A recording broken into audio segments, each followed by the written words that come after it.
Au Bélarus, des milliers de personnes sont descendues dans les rues de Minsk ce vendredi pour rendre hommage à Roman Bondarenko. Cet artiste avait été arrêté par la police mercredi et il a été déclaré mort le lendemain à l'hôpital. Les autorités affirment qu'il a succombé à une intoxication à l'alcool. Les opposants pensent plutôt qu'il a été passé à tabac lors de son interpellation. Depuis la Lituanie où elle est en exil, la chef de l'opposition biélorusse lui a rendu hommage. Nous continuerons à nous battre pour vivre dans un pays libre, a-t-elle dit.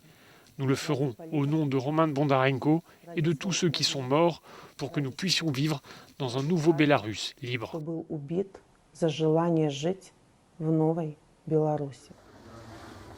Le Bélarus est le théâtre d'une contestation populaire qui vise Alexandre Loukachenko. Il dirige le pays depuis 1994.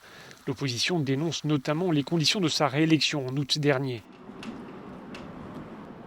L'Union européenne a dénoncé ce vendredi la mort de Roman Bondarenko.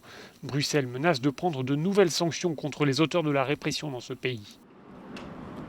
Dans le même temps, la présidente de la Commission s'est engagée à accompagner le changement démocratique au Bélarus.